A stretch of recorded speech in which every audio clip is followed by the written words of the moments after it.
What's going on, everybody? Kyle here.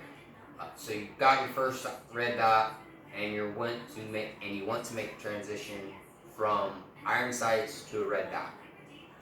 What are some tips and tricks on doing this and being able to pick up the dot quickly?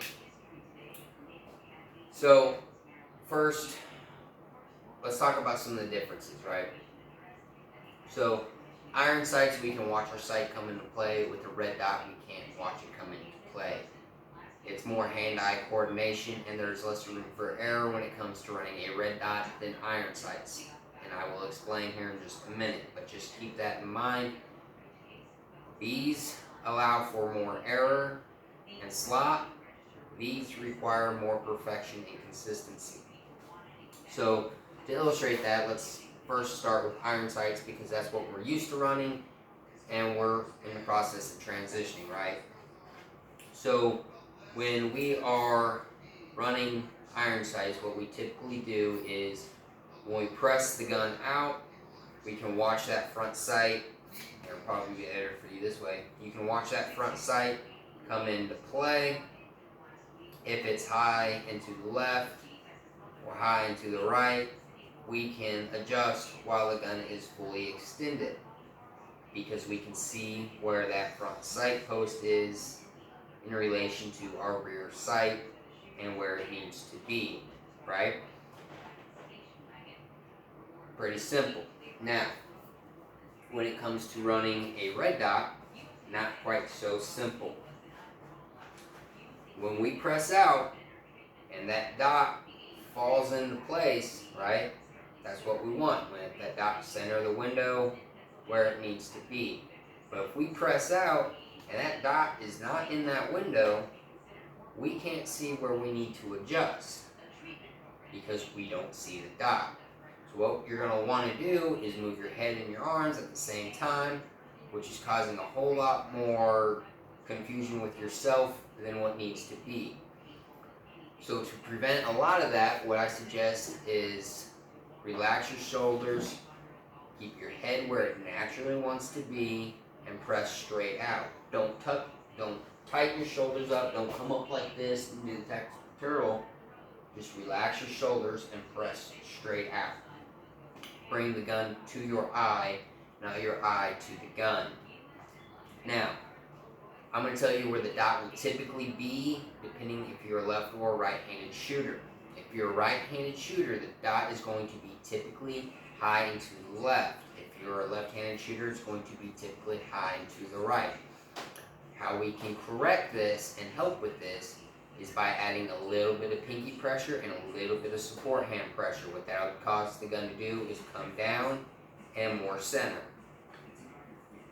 So that's one way to correct finding the dot. So when you add that pressure, that pinky pressure brings the dot down, the support hand pressure brings it over.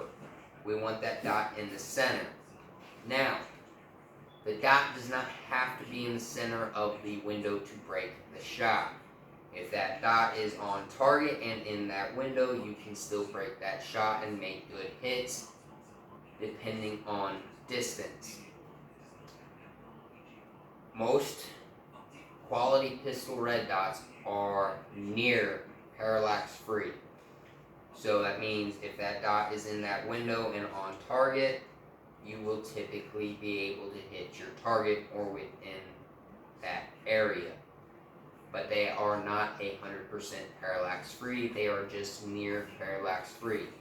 So, given your distance will make a difference on how much play you actually have. Let's talk about some bad advice. Some bad advice that drives me up a wall is people telling you to use your sights, your backup iron sights, to find your dot. Do not do this. You are slowing yourself down and creating bad habits. Now, that alone is going to offend some people and hurt some feelings, but let me explain. When you use your sights to pick up your dot, you are going from a 3 focal plane sighting system to now a 4 focal plane sighting system. You are adding an extra focal plane. Instead of taking 2 away, you are adding 1. A red dot is a single focal plane shooting or sighting system and should be used as such. So when you use your irons to pick up your dot, you're not only slowing yourself down, but you're just making it more difficult on yourself. Hang on a second, let me turn this down a little bit. So, like I said, you're making it more difficult because now you have your front sight, your rear sight, your target, and your dot, right? So when you're using your irons, you have your target, your front sight, right? Get those lined up, and now you're trying to line up your dot with all that, and you're focusing between the target, front sight, rear sight, and dot, making it a whole lot more difficult than what needs to be. How do we fix that? How do we prevent ourselves from wanting to use our iron sights to pick up our dot? Well, this depends. There's a couple different options you can do. One option is if this dot is going on a range gun only and not a self-defense gun, is you can pop off those iron sights and run the dot only. But what you will typically run into is a dot focusing problem. Typically, when people transition from iron sights to a red dot, they want to dot focus. They want to use that red dot as a front sight instead of being target focused. We don't want to do that. We want to target focus. So one of the best things I've found to do is take a piece of painter's tape or any solid tape that's not clear or see-through and cover that optic body window like I have here on my 365. Before I get too far into this pistol is empty, but as you can see, my optic window is covered. What this allows me to do is target focus while still being able to present the dot on target. When running a red dot, you use both eyes. You should be using both eyes with iron sights as well, but a red dot, it is pretty much a must. So let's go into finding the dot with it taped, right? So I want to find a small point of aim. I have little 1-inch sticky targets all over my house, and I have one directly in front of me. So I'm going to hard focus on that 1-inch circle. I'm going to take the gun from the press ready or high ready, whatever you want to call it. I'm going to press out. I'm going to keep my shoulders relaxed. I'm going to stay focused on that target. As I press out, I'm bringing the dot center of the dot window to the center of my eye line. I can see that dot and I can see that target. I'm going to come straight back. I'm going to do that a couple times. As long as I can see that target and that dot is landing in the center of the window on the center of that target, that's what I want. Alright, once you get a couple good reps in with that, start working from the holster. So you can work from the holster, nice and easy. Alright. Alright.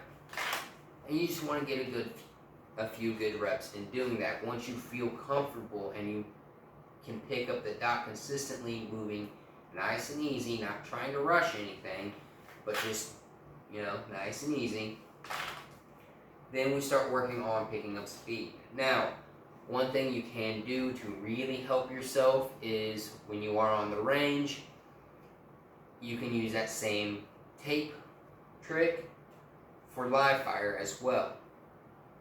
If you are doing it correctly, you will still be able to make good hits, good quality hits with that optic body covered.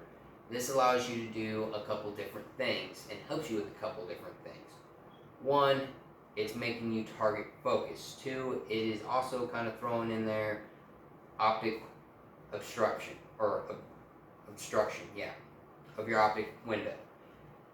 Because you never know when you're going to get mud or whatever, rainwater, something on your window, you're not going to necessarily be able to see through it completely. That's what that tape will help you work on. But not only that, it helps you present the gun and use the dot correctly. And that is the most important thing, is learning to run that dot correctly. So this is my advice. Take it or leave it. If it helps, great. Let me know in the comments section. If not, I'm sure you'll probably let me know in the comments section. Alright. This is Kyle Myers. Thanks for watching. Train with Purpose.